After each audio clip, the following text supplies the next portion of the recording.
Where is the fucker, блядь? I'm gonna kill him! Come here, you little!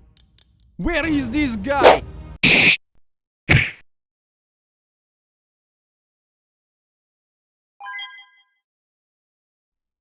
Ladies and gentlemen, this war of mine. How did I get it? Well, a friend told me about it, simple as that. I heard that this game was hard, unforgiving, and that the producer said, "Okay, instead of putting the player in a power suit and giving him a god complex, we will give him nothing and show him how war really feels like." You control a random group of civilians in a war-torn city. Everyone is just a bunch of dicks, the military shoots everyone, the militia shoots everyone, and your guys are caught in the middle and unable to leave this hell. They found shelter in an abandoned house, and your job is to guide them through this mess, using your wits, management skills, and the special abilities of your group. Let's see what we have here. Bruno is a good cook, Marco is a skilled scavenger, and fuck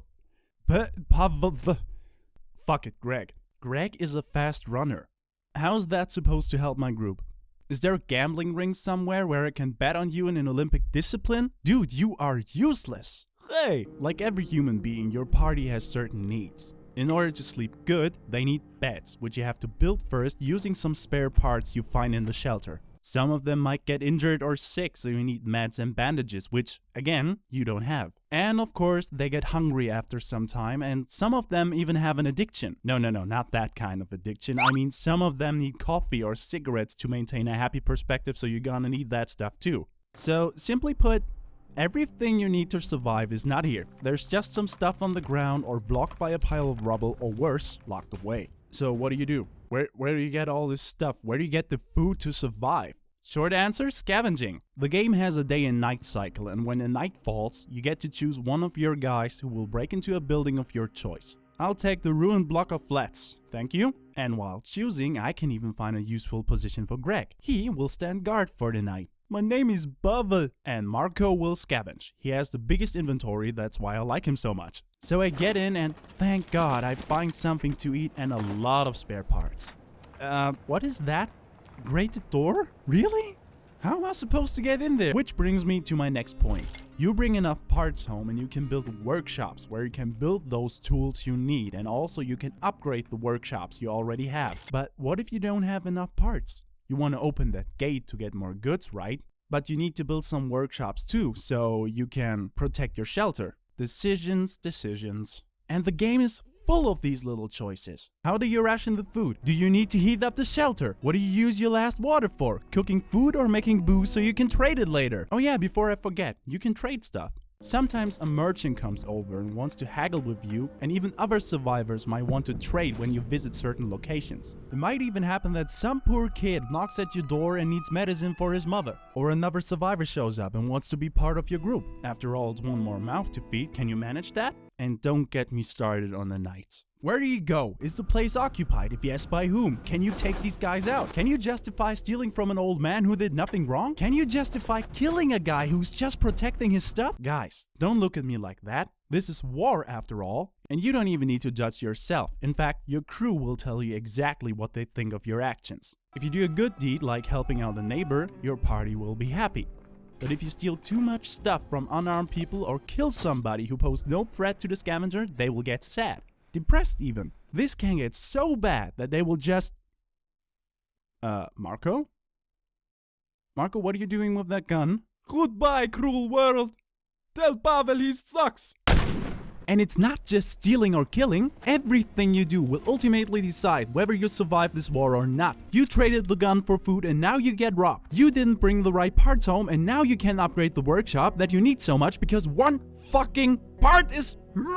In fact, my first playthrough was a disaster. In addition to all of the mistakes I listed now, I got Marco killed while scavenging. Yeah, an off-screen sniper got him, just like that. So, one of my guys is dead, but don't worry, somewhere around here must be a checkpoint or something and everything will be good again, right? Yeah, there are no checkpoints, just a continue option. You screw up, and that is final. The only thing you can get is a fresh start. But hey, now you know where to go first and what you need the most, since the locations are probably the same and the items you find there too. No, they're not. Wait, what? Locations change with every run. Items too. Nah, man, I don't believe that. I mean, come on, this is my old run, and this is...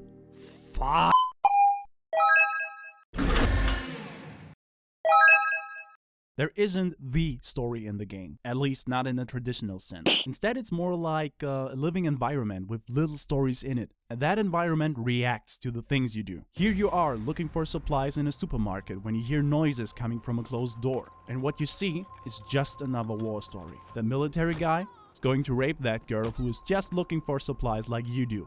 And here's where you have to make a choice again. If you don't do anything, he will hold her at gunpoint, take her with him, and leave the supermarket to you. Or you could be a hero and try to sneak up on a heavily armed psycho and kill him before he harms that girl. If you decide to off him and visit the supermarket one more time, a homeless person will tell you that someone saved the girl. And this is just one of many examples. I could show you a lot more, but that's not the point. The point is that you are made aware of all the crap that is happening around you, whether it be directly, like the kicking, or indirectly, like... And that creates the perfect atmosphere that can be described in one word: helplessness. But one playthrough is just one story of millions of possible stories, because the locations change from run to run, and even the events in the locations are not the same. There was a time when I went to the supermarket and there were just some scavengers there, like myself, doing no harm at all. And although it is not a traditional story, it's still a story. A story you created with every decision you made, and that's why everything that happens will probably affect you more than a book or a pre-made story ever could. But then again, you could just power game through this, so I will not rate this category. Normally I'd call the composer a lazy piece of shit because the soundtrack contains just 7 songs. But do you know when I found that out? Right at the time I started to make this video. And that means these magnificent 7 must be top notch because I wasn't even aware of that. Honestly, whatever you do, the music suits the given situation at any point in the game. Going out at night feels urgent and dangerous even without the music, but with it?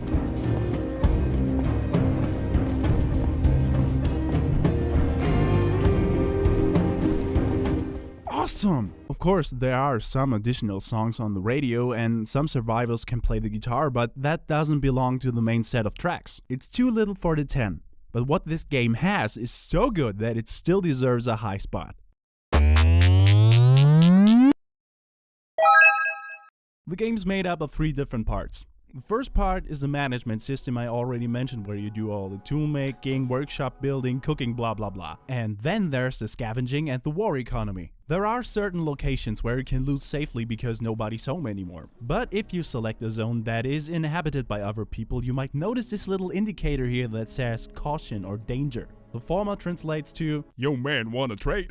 Don't go into that room there or I'm gonna shoot you." While the other one roughly translates to, "You probably don't want to go there since the forecast says cloudy with a chance of bullet storms, but the upside is that these guys will always have top tier items like food and weapons.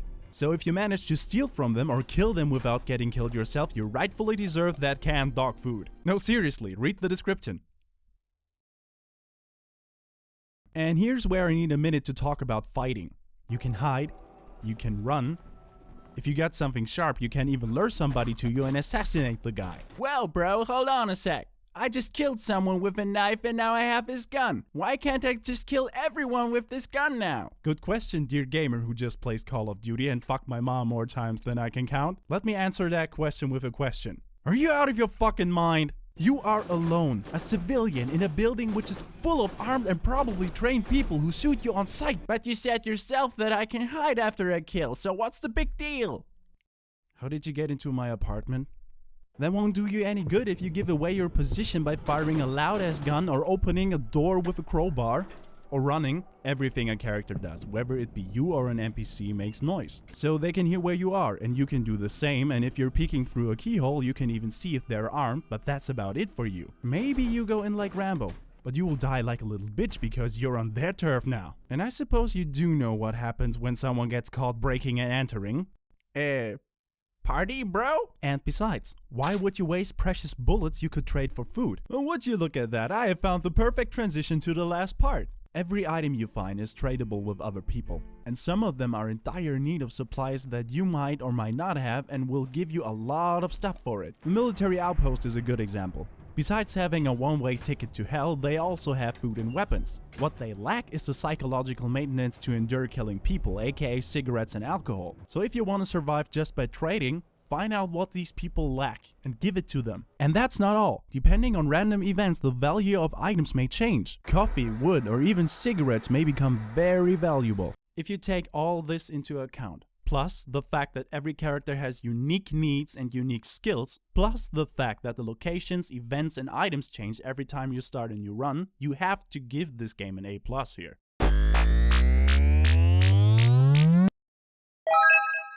Let me explain this in a way everybody can understand. Question 1. What is 1 plus 1?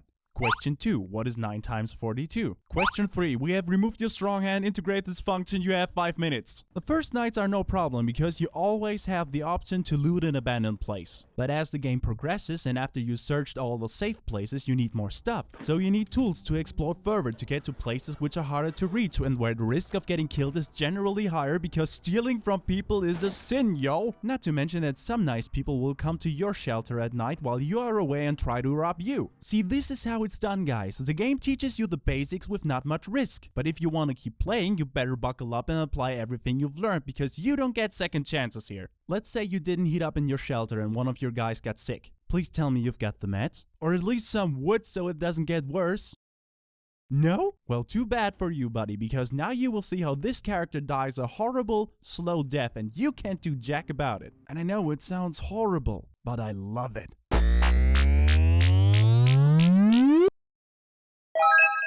It's a pretty simple 2.5D environment with no gimmicky special effects.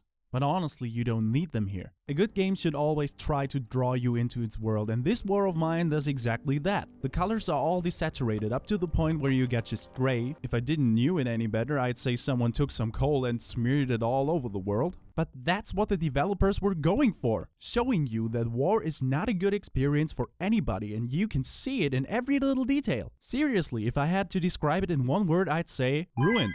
But in a good way. Just look at this living room, for example, or the school, where I think this big hole is a big upgrade, but don't trust me on that. But apart from that, you can see that the character models are all distinguishable, weapons look like weapons when equipped, and the animations are all fluent. And that's not all. If you look around the area, you can actually see the rest of the city far away from your location. And then you start wondering how many guys just like you are fighting for their survival right now.